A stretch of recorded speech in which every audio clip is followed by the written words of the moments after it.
That's what they mean in part. Many people who talk about integration now, they mean that they want African people to be like white people.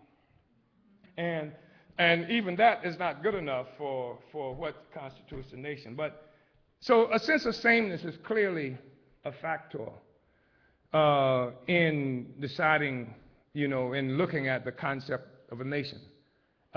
People have to feel like they're a part of it, and then not only do people have to feel like they're a part of it or think of themselves as a part of it, but also the larger group has to be, generally speaking, willing to accept those who do think as a part of it. That is to say, I can say that I'm a part of the nation, et cetera, but the cross is burned in front of my yard, and all the other stuff that I run into on a regular basis sort of belies that, that assumption. And I'm saying this, and I'm hoping that what is coming through clearly here too, or that will come through, is that the concept of the nation is not something written also in granite. That there are material conditions, et cetera, that contribute to how we understand the question. I think, people have defined the nation in a lot of different ways, common language, common culture, common economy, common land, contiguous land base. These are things that people have defined as part, and then sometimes they've even said, like same, makeup in terms of what, there's a whole new concept called race that's been thrown into the question. But the truth is that in terms of racial stuff, it may be that, I think I may have read that maybe Japan or Korea may be the only entities that might be characterized under most definitions as a nation that would also be racially homogeneous, so all kinds of definitions have been thrown out there for what a nation is. And of course, what makes all of this interesting, the reference of Japan and Korea, is you look at the history of Japan, and it's been around for a long time, hasn't it? Japanese history is in Chinese history, long time. So when we talk about the advent of nations, etc., again, we have to remind ourselves that a point of reference for that today comes from what has happened subsequent to the emergence of the European nation and white power in the world. And what I would like to do is, I don't want to simply treat this as it's a purely abstract and purely abstract and purely academic. I want to place it within the context of the task at hand in terms of what we have to do and what I believe that humans have to do in terms of change the world and turn things right side up.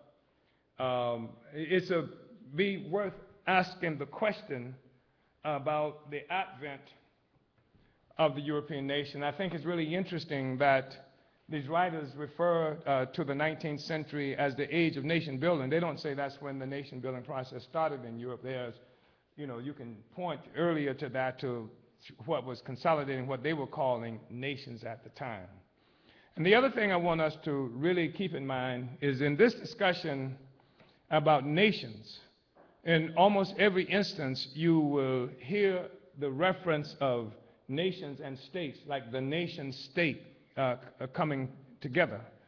But the nation and the state, these are not absolutely the same things, although people use the terms sort of interchangeably. They talk about the nation. I hear people even in our own party, our own organization, and sometimes people think of a territory as the nation. And people will say that in reference to this country, in our own party, they would say well, throughout this nation, this is what you find. No, throughout what is now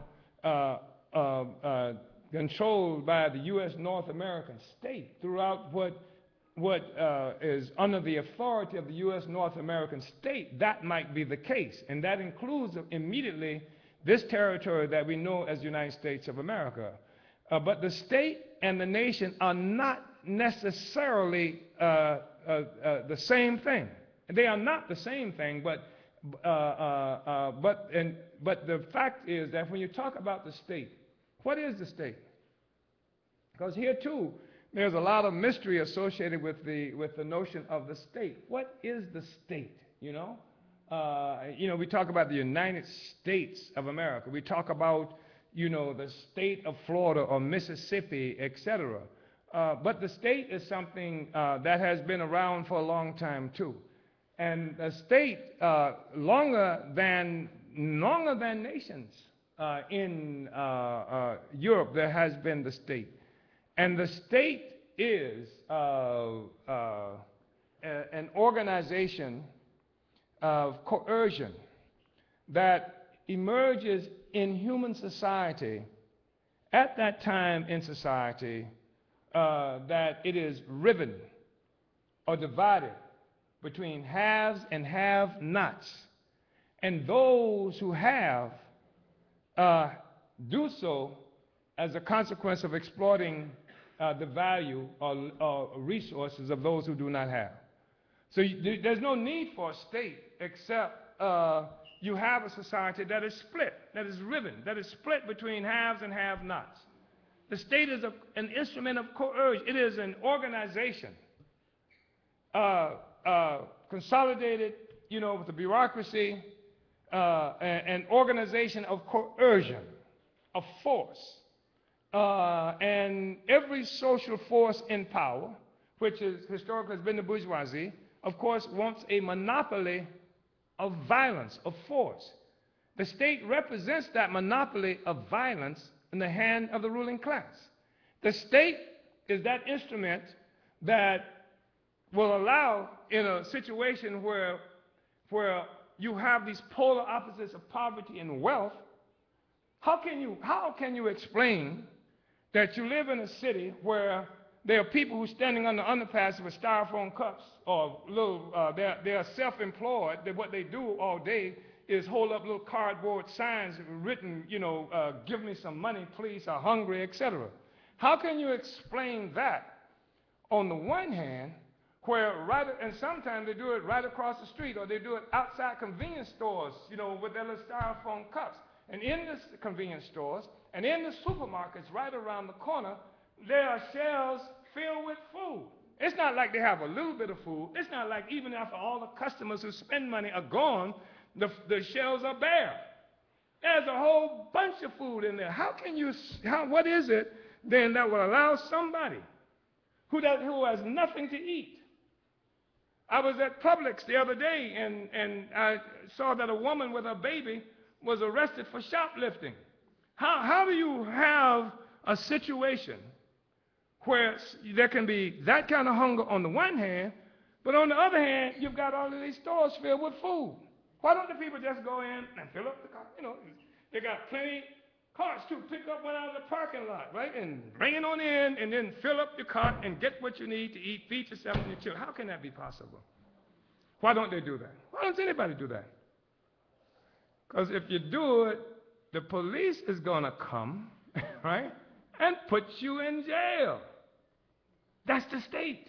That's the state that's protecting that relationship between the haves and the have-nots. In a capitalist society, that's the function of the state. I mean, we were downtown at the Indian restaurant where I ran into Jesse not too long ago, one evening, and getting out of the car where we parked, there are people sleeping all on the damn pavement.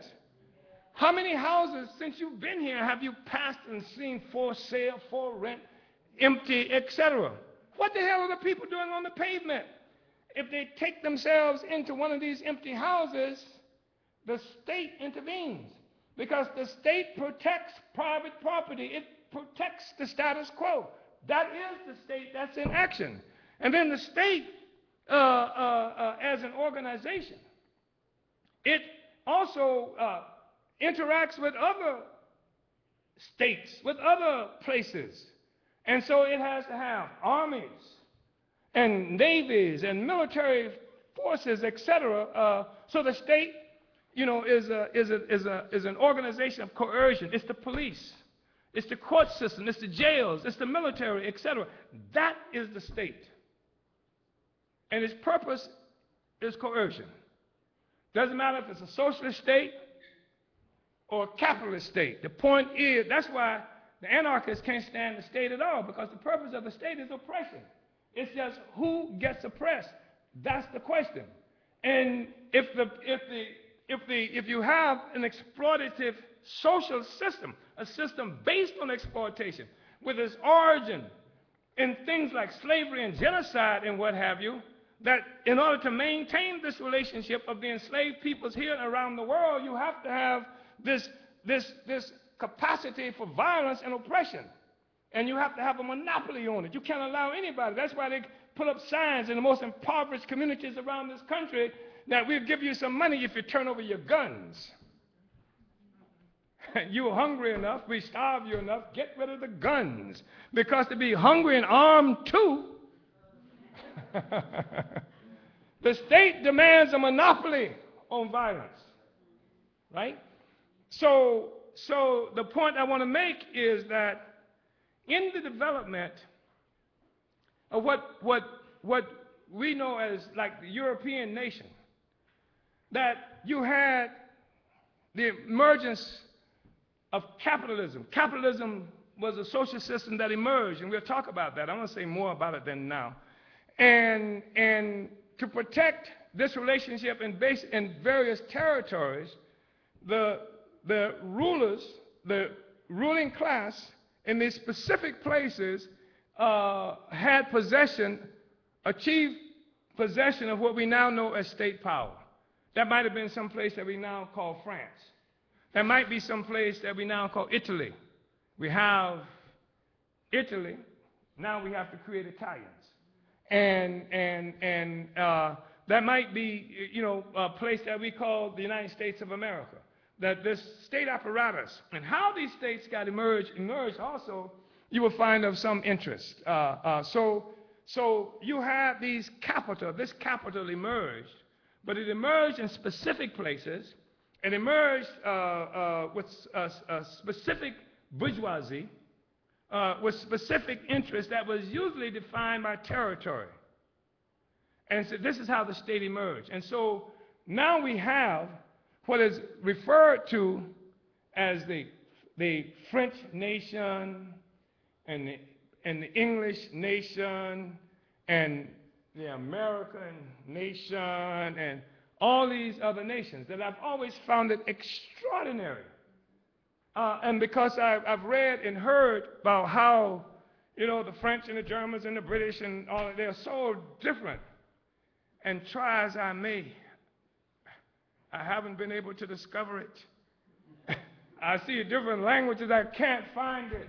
But according to this narrow definition of relationships and things, you will find that they do see often these differences, and although increasingly it's becoming important not to see so many differences, because the world is closing in on what we now know as Europe.